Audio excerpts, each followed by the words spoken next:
Well, it's a real personal thrill for me to be joined during this intermission by the legendary public address announcer for not only the Toledo Walleye, but the University of Michigan men's basketball, the Detroit Tigers as well. Bobb Vergiels in his final day, maybe, with the Toledo Walleye here at the Huntington Center. Bob, first of all, congratulations on such a long, illustrious, successful career. What are the thoughts and emotions going through your mind right now? I really don't know how I'm going to feel when I realize I'm walking out for the last time. There will be a lot of lasts today. When I introduce the team coming onto the ice for the third period, that'll be the last Toledo Walleye. And then at the 1 minute mark, that'll be the last 1 minute play in the game. That kind of stuff is going to be kind of tough.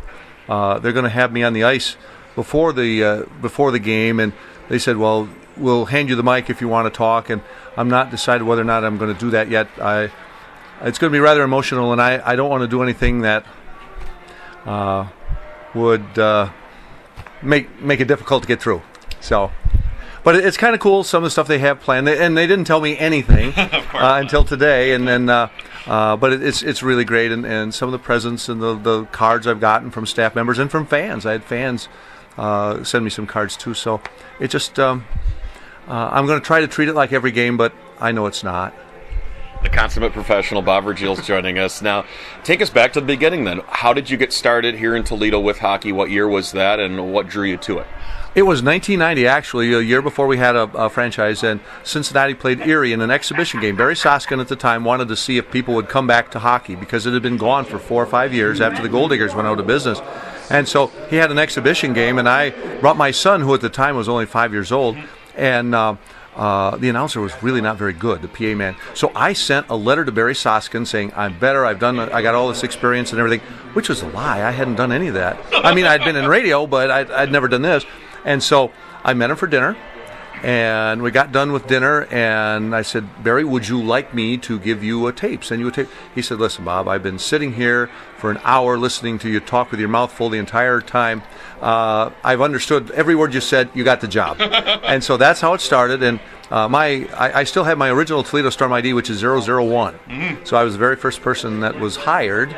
Well, actually, I guess Matt Zaleski was in before I was, but the first off-ice person. And I'm thinking back in those years, it's hard for me to imagine that was back in October 1991. That's really difficult, and to imagine, and especially like today when I'm on the ice before the game, I've asked to have all the pond patrol with me because they're part of the team I'm part of, and over half those kids were not even born when I started. So, but they keep you young. Now, Bob, you have, as you mentioned, a long career in this, long background experience with it. But the radio that you had done before then, what led you down the path to pursue public address announcing? Did you ever think about maybe doing what I do with the play-by-play? Did you do some of that? I did a lot of play-by-play. In fact, my senior year, my name Bob, B-O-B-B, is actually because of my radio career. Back in 1973, they misspelled my name on a billboard in Kalamazoo when I was the voice of the Broncos. I did football and baseball and basketball, did all that stuff when I was a senior. And there was a billboard on westbound I-94 at West Edge Avenue, here all Western Michigan sports with Bobb Vergiels, voice of the Broncos, B-O-B-B. I go, how can you misspell Bob? I can get stopped for rolling through a stop sign and then spell my name backwards. You know, if the cop asked me to do that. Now all of a sudden, and then a friend of mine who's an image consultant said, oh man, someone just gave you a present. Adopt that. So it's not legal or anything, but it's what I go by, and that's how that was born.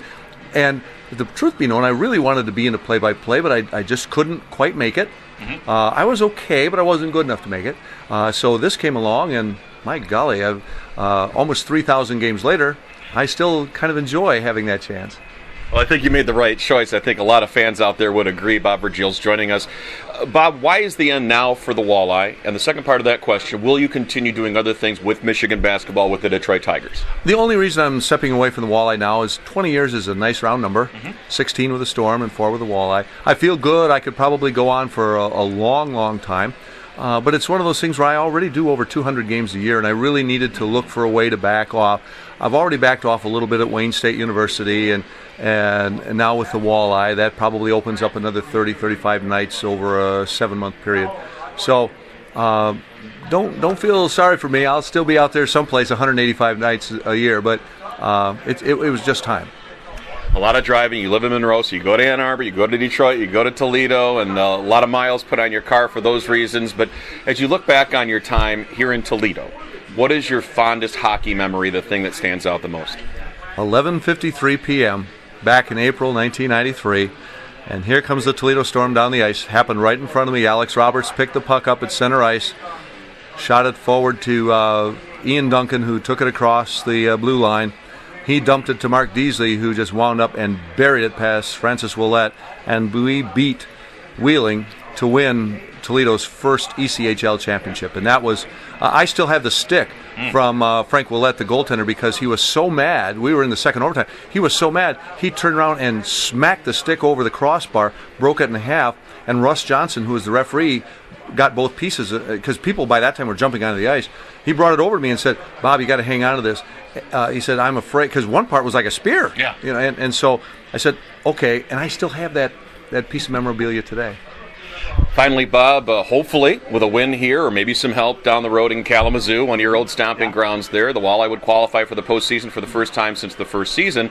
Will you ride it out in the postseason as the playoff public address announcer here at Toledo? I've already told the Walleye that I will as many times as I can. I can't, if there's a Tiger game, I must do a Tiger game. But I've also committed to the Walleye that say we go 4 rounds and we're in the finals and it looks like we're going to win it in Toledo or have a chance to win it in Toledo, I have told the Walleye I will ask the Tigers for that night off, because I'd like to be able to do that, or at least to have the chance. But wouldn't we all like to be here on that on a steamy night in May? Bob, you just gave me chills. I'm amped up now. I'm hoping for that. The one game that Bobb Vergiels would miss at Comerica Park. I look forward to hearing your voice there throughout the summer, Bob. It's a part of my experience growing up as a Tigers fan. Thank you so much for taking the time to do this, and thank you for all you've done for Toledo hockey. I'm just thankful for the fans' support and for the Walleye and Storm support, and everybody's just been so great all the time. And it's going to be difficult stepping on that ice today, but like I told some of the kids I work with, it just has to be another game. Once we get all the pomp and circumstance done, it's just another game.